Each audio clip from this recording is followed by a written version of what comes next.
મારું નામ પટેલ અંકિતાબેન. હું RNK પંડ્યા હાઈસ્કૂલમાં વોકેશનલ ટ્રેનર તરીકે ફરજ બજાવું છું અને આજે આપણે કાર્યક્ષેત્રમાં આરોગ્ય અને સલામતી વિશે જાણીશું. સલૂનમાં સ્ટાફ અને ક્લાયન્ટના આરોગ્ય અને સલામતી મહત્વપૂર્ણ છે. બ્યુટી થેરાપિસ્ટે એ વિવિધ સાધનો સાથે કામ કરવાનું હોય છે, જેને વાપરવા માટેની ચોક્કસ પદ્ધતિ હોય છે. ક્યારેક એવી પણ કોઈ પરિસ્થિતિઓ સર્જાઈ શકે છે જ્યારે કોઈ સાધન અથવા પ્રોડક્ટ્સથી અકસ્માત થઈ શકે છે. તેથી જોખમોને રોકવા માટે નીચેની બાબતો વિશે જાણવું મહત્વપૂર્ણ છે, કારણ કે તે ગ્રાહકો અને સલૂન સ્ટાફના સ્વાસ્થ્ય અને સલામતીને જોખમમાં મૂકે છે. સલૂનમાં આ બાબતની કાળજી લેવાની જરૂરી છે: અગ્નિ સુરક્ષા, ઇલેક્ટ્રોનિક સલામતી, કેમિકલ સલામતી, લિફ્ટિંગ અને કેરિંગ અને પાર્લર સ્વચ્છતા. સલૂનમાં એવી વિવિધ વસ્તુઓ છે જે આગ લગાડી શકે છે: જલદ તેલ, જલદશીલ પ્રવાહી વાયુઓ, બળતણની ચાલતા સાધનો, રેફ્રિજરેશન સાધનો.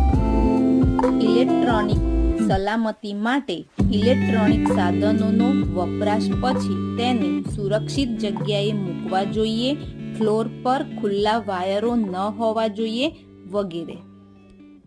તથા ભીના હાથથી કોઈ ઇલેક્ટ્રોનિક્સ ઉપકરણને સ્પર્શ કરવો નહીં.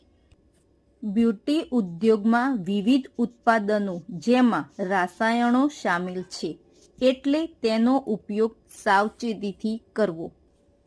બ્યુટી ઉત્પાદનોના ઉપયોગને લીધે ત્વચાની બળતરા, આંખ, ચામડી અને નાક બળતરા, ઉધરસ, શ્વાસની તકલીફ વગેરે સમસ્યાઓ થઈ શકે છે.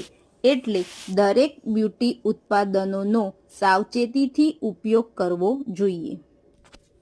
પાર્લર યોગ્ય રીતે સ્વચ્છ હોવું જોઈએ. કોઈપણ ટ્રીટમેન્ટ પહેલાં અને પછી હાથ ધોવા જોઈએ.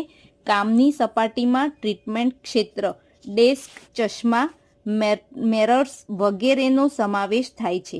કોઈપણ પ્રકારના ચેપ રોકવા માટે ઉપયોગ કરતા પહેલાં તેઓ સ્વચ્છ અને જંતુનાશક છે તેની ખાતરી કરો. સપાટીને આવરી લેવા માટે સ્વચ્છ શીટ્સનો ઉપયોગ કરો. સલૂન સ્ટાફની સલામતી માટે એપ્રોન, મોજા, હેડ કવર, શૂઝ અને માસ્ક પહેરવું જરૂરી છે.